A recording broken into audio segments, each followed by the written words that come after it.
নমস্কার বন্ধুরা, আমার চ্যানেলে সবাইকে স্বাগতম। আজ চলে এসেছি সম্পূর্ণ নিরামিষভাবে তৈরি বিট গাজরের একটি দারুণ টেস্টি রেসিপি নিয়ে।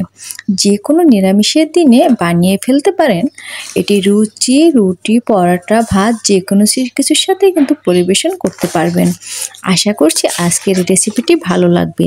আর যারা বিশেষ করে রক্তশূন্যতায় ভুগছেন তাদের এই সমস্যাটা দূর হতে পারে যদি নিয়মিত বিটরুটের জুস বা সবজি খেয়ে থাকেন। তো চলুন আমি রেসিপিটি শুরু করে দেই। তো আমি এখানে কিছুটা বিট গাজর এবং সিম ও আলু কেটে নিয়েছি। তবে আমি এখানে কাটাকাটিটি শেয়ার করিনি, আমি সবজিগুলো ভালোভাবে কেটে ফ্রেশ করে ধুয়ে নিয়েছি। তো এখানে আমি তেল দিয়ে তেলটা গরম হয়ে গেলে এর মধ্যে দিয়ে দিচ্ছি সামান্য পরিমাণ কালো জিরা এবং একটু সর্ষে।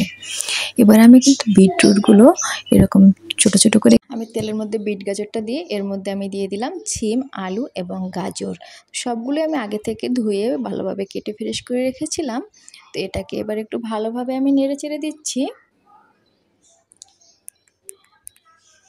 নেড়েচেড়ে আমি এর মধ্যে দিয়ে দিচ্ছি 10 থেকে 12টা কাঁচা লঙ্কা। তবে এই সবজিটা কিন্তু একটু ঝাল ঝাল হতে হবে, না হয় কিন্তু খেতে ভালো লাগবে না। তো অবশ্যই কাঁচা লঙ্কা দিয়ে করবেন। তো আমি লঙ্কাগুলো দিয়ে এবার একটু নেড়েচেড়ে এবার আমি দিয়ে দিলাম স্বাদ মতো লবণ। তো লবণটা স্বাদ মতো এই কারণেই বলা হয় কারণ অনেকে লবণের পরিমাণটা একটু কম খায়, অনেকে একটু বেশি খায়। তো আপনারা আপনাদের স্বাদ মতো দিয়ে দিবেন। এবার দিয়ে দিচ্ছি সামান্য পরিমাণ হলুদ। আমি কিন্তু হলুদটা খুব বেশি ব্যবহার করিনি, যেহেতু এখানে মাল্টি কালারের সবজি ছিল। কারণ বেশি হলুদ দিলে কিন্তু কালারগুলো বোঝা যাবে না, সবজিটা দেখতেও তখন খুব একটা ভালো লাগবে না।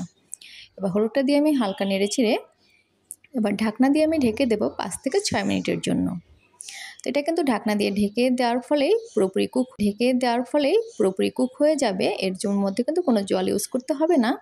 আপনারা দেখতে পাচ্ছেন অলরেডি কিন্তু একটু হালকা জল বেরিয়ে গেছে, এর সাথেই এটা পুরোপুরি কুক হয়ে যাবে।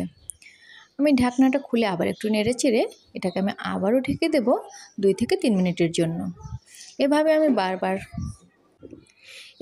বারবার ঢাকনা দিয়ে ঢেকে ঢেকে সবজিটাকে রান্না করব।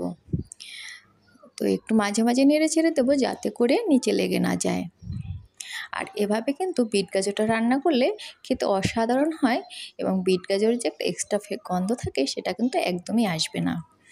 তো এটাকে আমি একটু দেখিয়ে দিচ্ছি যেখানে কিন্তু আলুটা পুরোপুরি কুক হয়ে গেছে। তার মানে আলুটা যেহেতু কুক হয়ে গেছে সবগুলো সবজি কুক হয়ে গেছে। তারপর আমি আরেকটু ঢেকে এটাকে আবার 1 থেকে 2 মিনিটের মতো ঢেকে দিলাম। তো ঢেকে এবার আমি ঢাকনাটা তুলে একটু নেড়েচেড়ে প্রত্যেকটা সবজির সঙ্গে একটু ভালোভাবে মিশিয়ে দেবো যাতে করে সবজিটা দেখতে অনেক বেশি ভালো লাগে। তো এভাবে আমি 1-2 মিনিট নেড়েচেড়ে সবজিটাকে এরপরে আমি নামিয়ে নেব। দেখেই বুঝতে পারছেন কত সহজে একটি নিরামিষ আইটেম তৈরি হয়ে গেল। এবার আমি সবজিটাকে নামিয়ে নিচ্ছি এবং গরম গরম ভাতের সাথে পরিবেশন করছি। আপনারা চাইলে কিন্তু লুচি, রুটি, পরোটা যে কোনো কিছুর সাথে এটা সার্ভ করতে পারেন। আর আজকের আমার এই সহজ ভিডিওটি আপনাদের কাছে কেমন লেগেছে অবশ্যই কমেন্ট করতে ভুলবেন না। আর আরও নিত্য নতুন ভিডিও পাওয়ার জন্য চ্যানেলটি সাবস্ক্রাইব করে পাশেই থাকবেন। সবাই ভালো থাকবেন, সুস্থ থাকবেন। নতুন ভিডিও দেখার আমন্ত্রণ জানিয়ে বিদায় নিয়ে নিচ্ছি। বাই।